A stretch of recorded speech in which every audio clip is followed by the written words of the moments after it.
A chunk of executives out there think the Royals could be one of the most active small market teams this winter. Do we agree with that statement? We'll talk about it in this edition of Locked On Royals.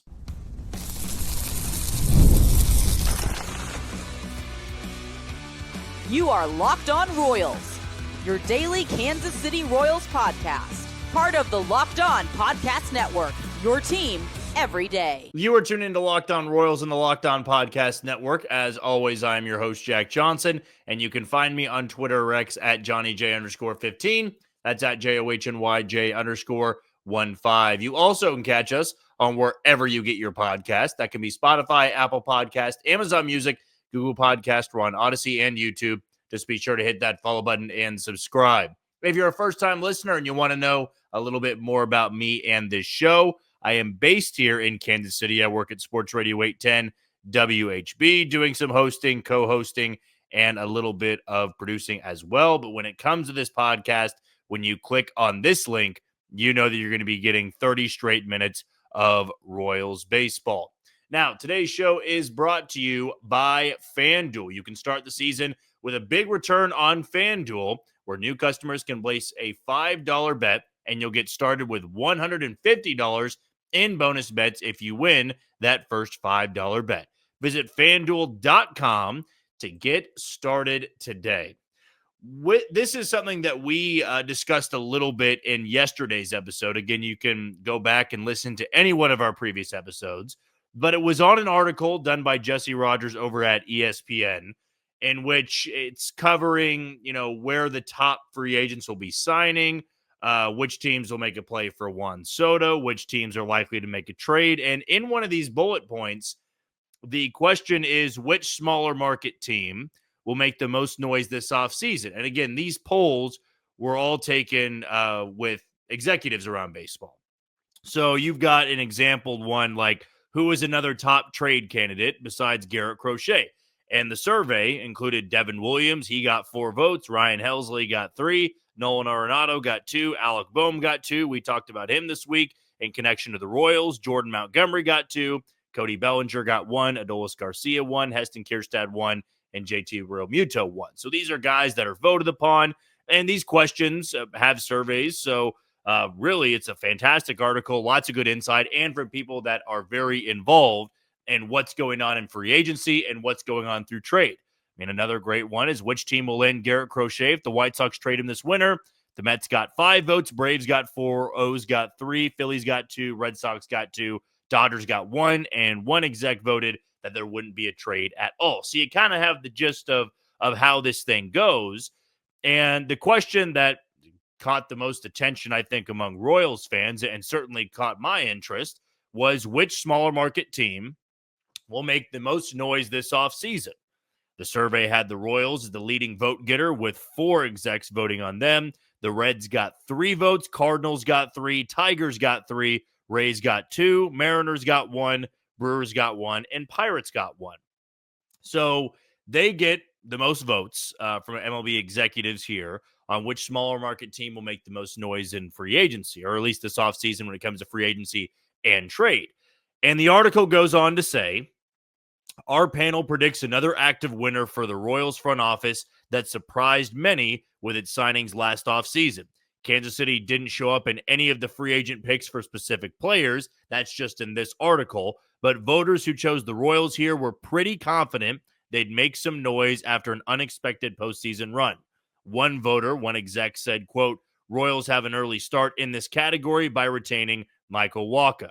So we can take what's said from this one voter. We can take what's said from Jesse Rogers' piece and kind of come to the conclusion that there's growing belief around baseball that the Royals may be one of the more aggressive, smaller market teams out there.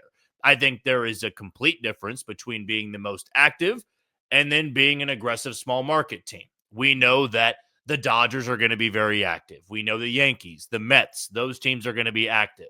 The Braves are going to be active. Smaller market teams, in my opinion, if you're going to get the players that you want, it's all about jumping on it early. And it's not as easy as, well, we're going to go out through free agency in November, right as the World Series ends and start planting some seeds. It's not the way it works, because the heavy hitters right? The big name guys, the big money guys, they're going to wait it out. They're not signing any deal in November, right? Juan Soto's not signing any deal really anytime soon. He's going to meet with every possible team that wants to meet with them, or maybe he'll just meet with the teams that actually can meet his asking price. Then he'll go from there. Some smaller name free agents, they may take a 1-year deal from a bad team because they might think this is the best offer I'm going to get. Whether it be November or February, I'd rather know where I'm going to play and get back to working out. What I do find entertaining about the Royals is we haven't really heard much smoke on the free agent front. We've heard far more smoke on the trade front, on the trade market. And our last 2 episodes have been tailored to that. The Royals have been linked to Jonathan India. The Royals have been linked to Alec Boehm. The Royals have been linked to Taylor Ward. And then I read this article where execs are voting on small market teams to make a splash, make some noise. Royals get the most votes. I don't think these are 2 completely different scenarios. They may not connect directly, that execs are voting on it because they've heard the Royals are trying to acquire these guys, or maybe some of the deals are progressing. I just feel like it's not really out of the ordinary that we hear all these reports about the Royals being linked so early in the offseason. And then this story coming out and execs are voting on who they think is going to be the most active. And for a small market team, it's the Royals. That, to me, should excite a lot of fans because J.J. Picollo, given his track record, is an aggressive GM.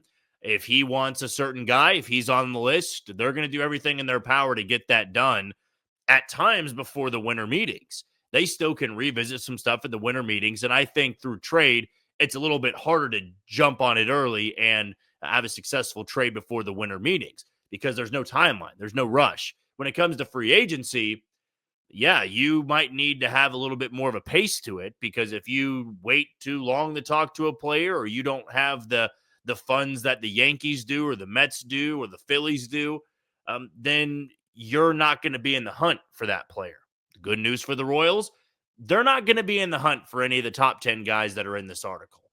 There are some that I think they could make a play for, the Anthony Santanders of the world, the Teoscar Hernandezes of the world. I'm just going to wait and see a little bit until we get some rumors or some reports that the Royals are interested or one of a few teams that are going after that said player. Right now, we're going off of they want to make a trade. They may view their 2 holes in the lineup that are as maybe an Alec Boehm or a Taylor Ward or a Jonathan India and an Alec Boehm or a Taylor Ward and a Jonathan India.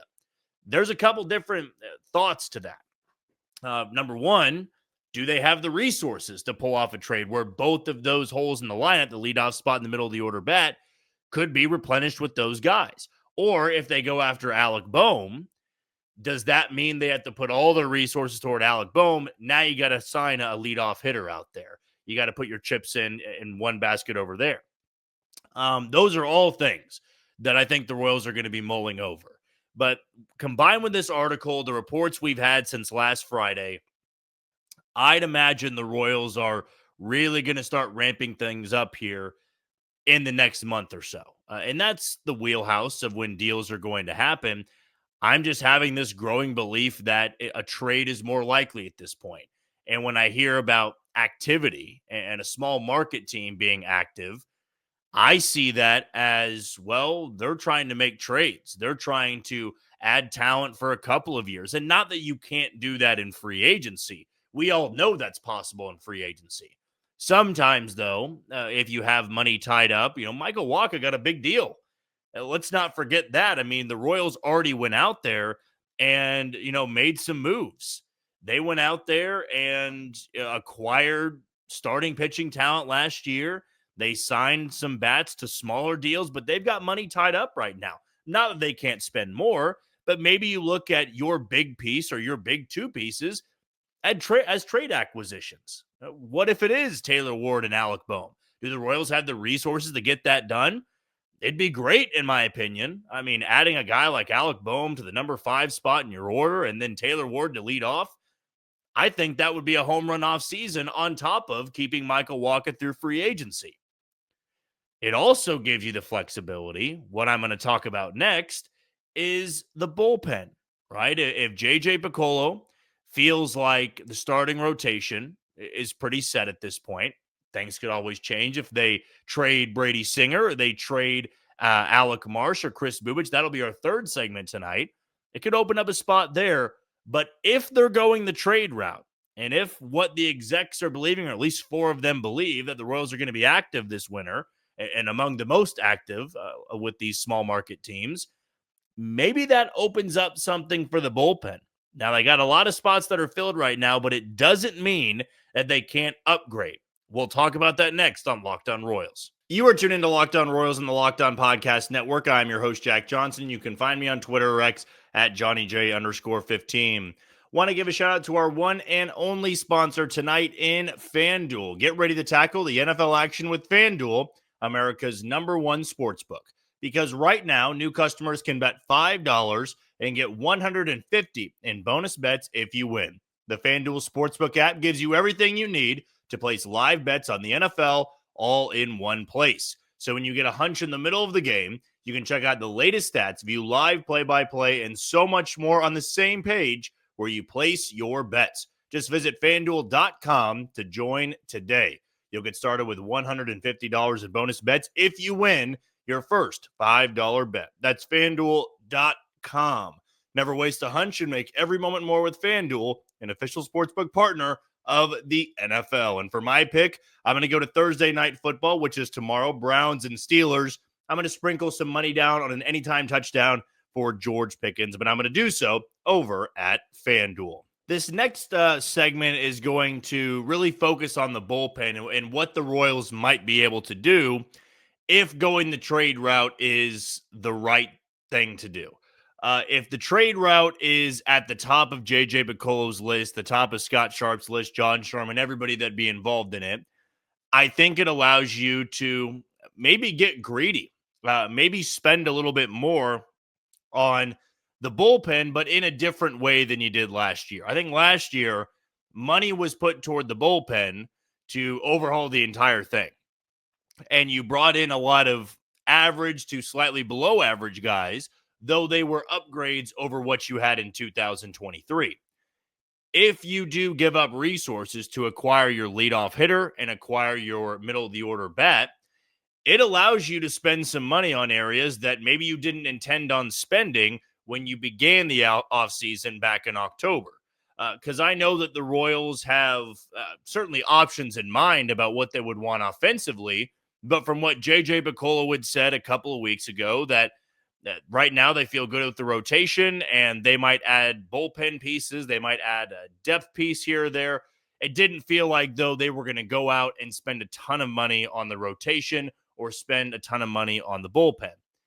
But back to that point, you have a trade that happens, or you accomplish two trades and get the two starters that you wanted, frees up money, or maybe it doesn't free up money, but it allows you to spend money now on maybe one spot in the bullpen. And as I said, getting greedy, going a little bit over the top with it. Not that you need to go out there and give a bullpen arm a 4-year deal. I don't believe in that. But why would that prevent you going the trade route? Why would that prevent you from getting Carlos Estevez or getting Clay Holmes or going after a Jeff Hoffman? That, to me, would significantly upgrade this bullpen, even if you are overpaying just a little bit. Because I think I could live with it if the Royals went out there and acquired Taylor Ward and maybe had the resources to also find a spot for Alec Bohm. We'll use that hypothetical without adding in any players the Royals could be sending over. But I imagine with the Phillies, they would be looking to add a Brady Singer type and maybe Chris Bubich in a deal like that. Maybe the Angels will be wanting more than just Alec Marsh. I'm sure they would. But for the sake of this hypothetical, we'll roll with that. Let's say the Royals have the resources to bring in Taylor Ward and Alec Bohm. You feel good about the lineup at that point. You really do. And then if you wanted to go through free agency and bring in a true setup guy to pair with Hunter Harvey, I think you'd feel really good about this roster come 2025, because that bullpen now has another high-powered arm. In fact, for the next couple of years, you'd have a high-powered arm. I mean, I know we discussed Clay Holmes before. Haven't really discussed Jeff Hoffman. Those are two guys right there that you'd feel really good about in the 8th inning. And right now, I think the hope is Hunter Harvey gets back to his 2022 form, his 2023 form, hell, even his first half 2024 form. But that's also hoping, right? That's not a guarantee. That's not a sure thing. Clay Holmes, Jeff Hoffman, Carlos Estevez, they'd be more of a sure thing than Hunter Harvey. And that's what could be intriguing to me, is if trades are what the Royals want to go about in adding to the offense, I think that would leave you some money to go out there and get a bullpen piece, or maybe even two.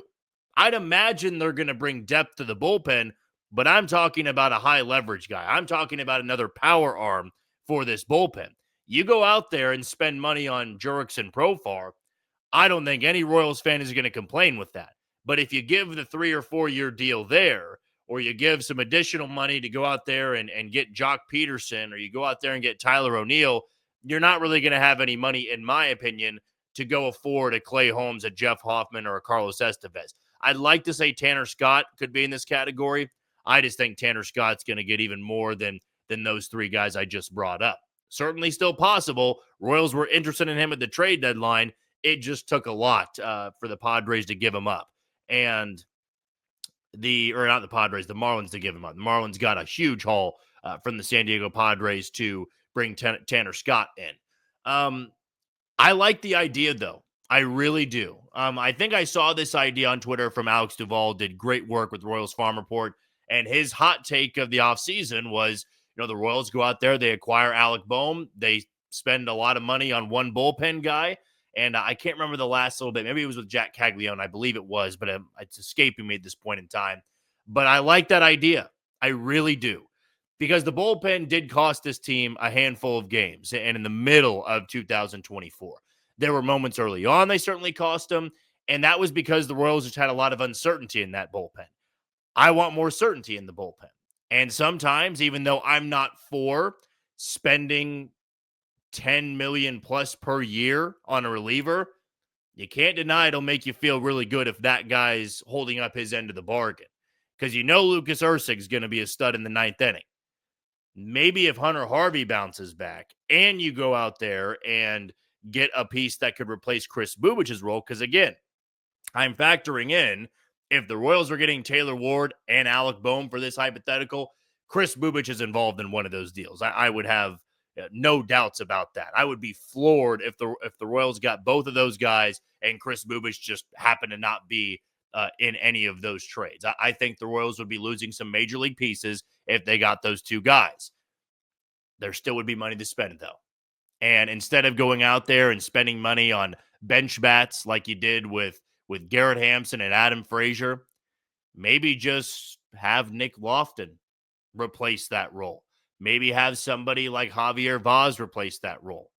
You don't need to go out there and spend a lot of money on a rotational piece. We've discussed this before, too, and it will tie into our final segment tonight. If you lose Brady Singer in the rotation, and maybe Alec Marsh is included, and a Daniel Lynch is included, or maybe not even Daniel Lynch, let's say, so Singer, Bubich, Marsh, let's say all three of those guys are gone. Go out there and get somebody like Michael Lorenzen to be your number 4 starter, and then have a battle for the number 5 spot. Is that Kyle Wright? Is that Noah Cameron winning a spot? Maybe that's not as exciting to the fan base or too risky when you're going with Michael Lorenzen once again, who doesn't have great data on his Baseball Savant page, and Noah Cameron's a rookie. Or maybe give Daniel Lynch another crack at it despite his success in the bullpen. Maybe somebody like Kyle Wright can make that jump. The Royals view him as a starter. That was in Annie Rogers' newsletter the other day. I just think his first crack will be out of the bullpen. These are all of the domino effects that we like to call them that are going to happen from a trade deal. I just think it would make a lot of sense for the Royals if they do trade with multiple teams and they lose Brady Singer and Chris Bubich. I'm not rolling the dice with Hunter Harvey being a great setup guy. I'd go out there and spend some money on a legitimate setup guy and somebody that was really good in 2024. Those guys I just mentioned would all be big upgrades for the Royals, and I think they'd have that money. As John Sherman told J.J. McCole last offseason, if you've got a guy in mind, I'm going to try and fund it. And in fact, I think every guy the Royals brought up, or J.J. McCole brought up, John Sherman was able to fund that. And I envision a similar thing in this entire offseason going into the 2025 campaign. If the Royals like a guy, they feel like he could really be a perfect fit, I think John Sherman's going to fork over that money. Okay, we're going to take our final break of the show. When we come back, speaking of the rotation, who should be available for trade and who do we think would be good replacements if the Royals do go that route? We got Brady Singer to talk about, Daniel Lynch, Alec Marsh, Chris Bubich, and lastly, Kyle Wright, coming off an entire season that he missed recovering from shoulder surgery. That's coming up on Locked On Royals. You are tuned into Locked On Royals and the Locked On Podcast Network. I'm your host, Jack Johnson, and you can find me on Twitter or X at JohnnyJ_15. So let's go back to this rotation and let's discuss some of these domino effect things that could be happening if the Royals go the trade route, which right now, signs are pointing in that direction. That if it came down to it, if you had to go down one path or the other, they're going down the path that would involve trading pieces to bring in talent to this lineup. Alec Bohm has been linked to the Royals, Jonathan India has been linked to the Royals, and Taylor Ward's been linked to the Royals. I don't think that any of those three guys would have a deal that would not include one of Brady Singer, Chris Bubich, or Alec Marsh. I would be really surprised if the Royals got two of those guys and Brady Singer, Marsh, or Chris Bubich were just not involved. I would be so floored by that. In fact, if they got one of those guys, I would be pretty surprised if none of those three were included in a deal. That's just the way it feels like things are trending, that the Royals have teams calling about their starting pitching depth. They've told teams who are the untouchables, which would be Cole Reagans, Seth Lugo, and Michael Wacha. As for everybody else, they could be traded. And I'm speaking of the rotation, so I'm not, going over like Lucas Ursig. I'm not going over, I think actually Lucas Ursig might be the only untouchable guy in that bullpen. If Chris Bubich is going to be a trade piece, Lucas Ursig is probably the only guy that would be deemed untouchable by the Royals. But with these potential pieces, you're going to have to move major league talent because I don't think your farm system is strong enough to acquire those guys. Not strong enough to acquire Alec Bohm. Not strong enough, in my opinion, to acquire Taylor Ward, just because the Angels seem to be a little bit more difficult to deal with and holding on to Taylor Ward at the deadline, and they're trying to add some pieces to be a little bit more competitive next year. Maybe they're not really trying to move Taylor Ward unless a significant return was in place for them. So if you're going from the major league roster, who is the most expendable, right? And we can't just throw Daniel Lynch at the Phillies and boast his September numbers and say, well, now you give us Alec Bohm. The Phillies are going to have a high asking price, and that's likely going to include a Brady Singer and Chris Bubich. Can you overcome trading those guys? Because I said Alec Marsh and Kyle Wright and Daniel Lynch, those guys are on this list. I don't think they're in the top two. I certainly do not think Kyle Wright is in any sort of trade conversations. The Royals may view him as a starter in 2025 at some point. And since he hasn't pitched since April, I think it was, of 2023, he's not going to be generating any trade interest. And the Royals might want to see what he has before even listening to any calls on that. Alec Marsh, I think, does have trade interest, but there's the uncertainty of, is he a number 5 starter? Is he a bullpen piece? Who do you really think is going to be giving up major league talent to plug Alec Marsh in at the number 3 spot and feel like that's good enough, right? Would it be a 1-for-1? I don't see that happening. If Alec Marsh isn't a deal, I think it would be a package deal. I think you're getting Brady Singer involved. Maybe you're having a minor league prospect that you're throwing in there, an offensive player, and Alec Marsh. I don't think a 1-for-1 would work with Alec Marsh because you don't know if he's a starter or a reliever, and the numbers just aren't that good to be a starter or a reliever at this point. I think you got to see a little bit more from him before he would really generate some strong interest from contending teams out there, because the Royals seem to be negotiating with teams that want to be contending, at least the public ones, and the Angels, the Phillies, and the Reds. Those are not teams that are screaming sell mode right now. I think it's a little bit more of reconstructing. So going down this list and what would be the domino effect, if you will, if Brady Singer gets traded, I think the first crack at that spot would be Chris Bubich, assuming they could hold on to him. I think that they really like Chris Bubich's prospect of being a starter. You know, if he can look the way that he did in April of 2023 and you combine that with what he did out of the bullpen, you like the type of starter he could be.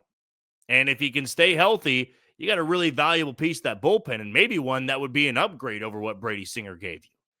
So he would get the first crack, in my opinion. If Brady Singer and Chris Bubich are both dealt to go out there and bring in a significant piece to this lineup, I think Alec Marsh and a free agent would grab those last two spots. Just because of the way that JJ Piccolo talked about Daniel Lynch and that he could be a starter, I believe we discussed this in the last couple of episodes. They view Daniel Lynch as a guy who can start, but the terminology that he used for Chris Bubich and Kyle Wright was, we view them as starters. If he said that about Daniel Lynch, I think I would say that Alec Marsh and Daniel Lynch could slide into the rotation. But I believe they like what Daniel Lynch did out of the bullpen. And hey, you also have to fill up spots in the bullpen and not just the rotation.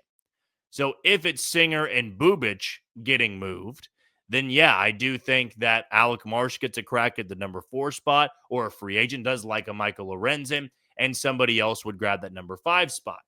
If Brady Singer, Alec Marsh, and Chris Bubich are all dealt this offseason, now you got to get a little bit more, I think, flexible with what you're willing to spend.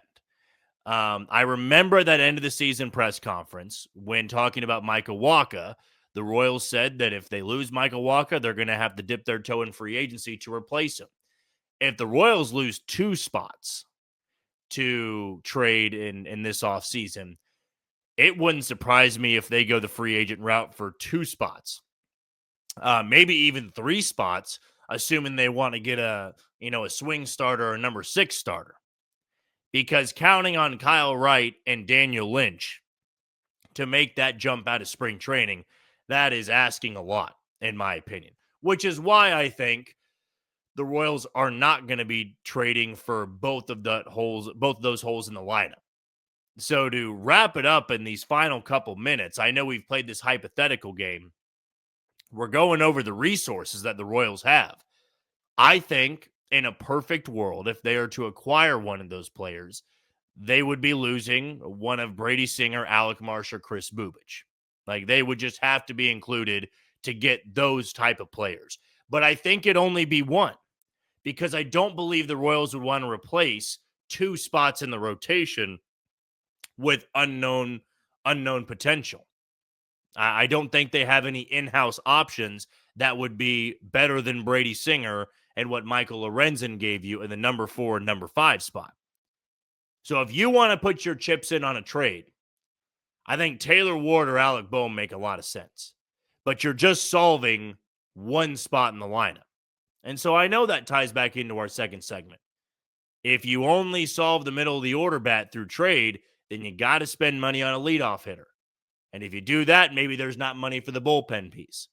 But you also could spend a little bit of money on the rotation now for the number 5 spot. Lots of different ways to think about it. I think a lot of fun ways to think about it. And that's why I love the offseason, especially when the Royals are more active than we're all used to. This could be back-to-back years where the Royals are more than aggressive, even though they are a small market bunch. All right, that's going to do it for another edition of Locked On Royals and the Locked On Podcast Network. I've been your host, Jack Johnson. Thank you for making Locked On Royals your first listen today. For your second, find Locked On MLB as baseball guru Sully brings a daily blend of humor and baseball, keeping you updated on every rumor and story throughout the offseason. Find Locked On MLB on YouTube or wherever you listen to your podcast. Tomorrow, going to have a little bit more of a breakdown at these potential trades, and who knows, maybe we hear some more rumors about players that are linked to the Royals, but right now we're only going to stick to what we know and who the Royals are discussing with. But until then, you take it easy, Kansas City.